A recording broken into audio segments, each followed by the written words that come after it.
Bonjour tout le monde, mon nom est Julien Brault, cofondateur de Hardbacon. Aujourd'hui, on va parler du ratio cours-vente. Le ratio cours-vente, essentiellement, est une mesure de valorisation d'entreprise. Donc, combien vous payez pour l'entreprise en fonction de ses ventes. Et l'idée derrière ça, c'est que ça va prendre combien d'années avant que les ventes de l'entreprise viennent couvrir le prix d'acquisition de l'action. Ce n'est pas une très bonne mesure parce qu'en tant qu'actionnaire, on s'en fout pas mal de faire des ventes. Ce qu'on veut, c'est du profit pour augmenter la valeur de son investissement. Mais justement, c'est très utile pour avoir une idée de la valorisation d'une entreprise qui est déficitaire, qu'elle soit déficitaire parce qu'il y a un événement exceptionnel qui fait en sorte que les résultats sont moins bons présentement. Ça peut être une entreprise qui est en déclin puis qui s'en va dans le trou. Ou ça peut être aussi une entreprise en technologie qui est en train d'investir dans sa croissance. Donc, pour vous illustrer l'exemple du ratio cours-vente et de son utilité, on va aller voir l'exemple de Shopify. Shopify, qui est une entreprise technologique basée à Ottawa qui permet aux gens de se créer des boutiques en ligne. Et ça sera un concurrent des eBay de ce monde. Donc, ils fournissent les outils, en fait, pour les commerçants. Si on regarde Shopify, ça a une valorisation boursière, capitalisation boursière de 62 milliards, mais pas de ratio cours-bénéfice. Pourquoi? Parce que l'entreprise n'est pas profitable, donc on ne peut pas sortir avec un ratio cours-bénéfice. Donc, allons voir qu'est-ce qui se passe au niveau du fameux ratio cours-vente. Donc, on va appuyer pendant une seconde pour avoir la définition. Donc, ratio cours-vente correspond au prix courant de l'action divisé par les ventes par action de l'entreprise au courant de la dernière année fiscale.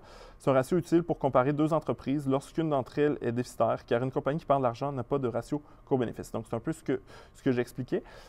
Essentiellement, on regarde le ratio cours-vente de Shopify et donc cours-vente est de 44,14. Donc, essentiellement, c'est quand même assez cher là, parce que ça veut dire que ça va prendre 44 ans avant que le prix de mon action se paye avec des ventes. Et en tant qu'actionnaire, moi, je vais être payé avec des profits, éventuellement des dividendes. Donc, c'est quand même, on paie cher pour l'entreprise. Pour faire une comparaison d'un ratio cours-vente beaucoup plus bas, mettons, d'une entreprise en déclin, là, je triche un peu pour mettre une Macy's aux États-Unis, là, qui est un grand détaillant de type Labé. Je ne vais pas prendre Labé parce qu'il y a une offre d'achat récemment, fait que ça a peut-être changé un peu. Donc, le ratio cours-vente est de 0,2. Là, c'est l'exemple extrême où on ne valorise pas beaucoup les ventes parce que l'entreprise, justement, c'est une entreprise en déclin du secteur du détail.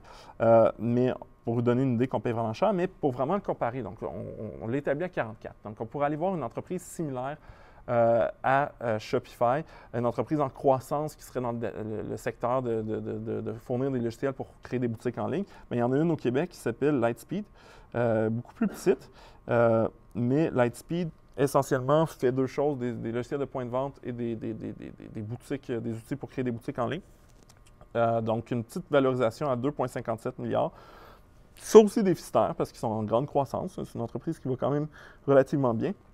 Si on regarde le ratio cours-vente, il est à 25. Donc, on paie à peu près 2 fois moins cher la valorisation de Lightspeed si on évalue que c'est le même ratio, donc le potentiel de croissance est le même pour Shopify et pour Lightspeed. Donc, on trouve qu'on paye cher pour un Shopify. Si on veut pousser l'exemple, on pourrait aller voir eBay.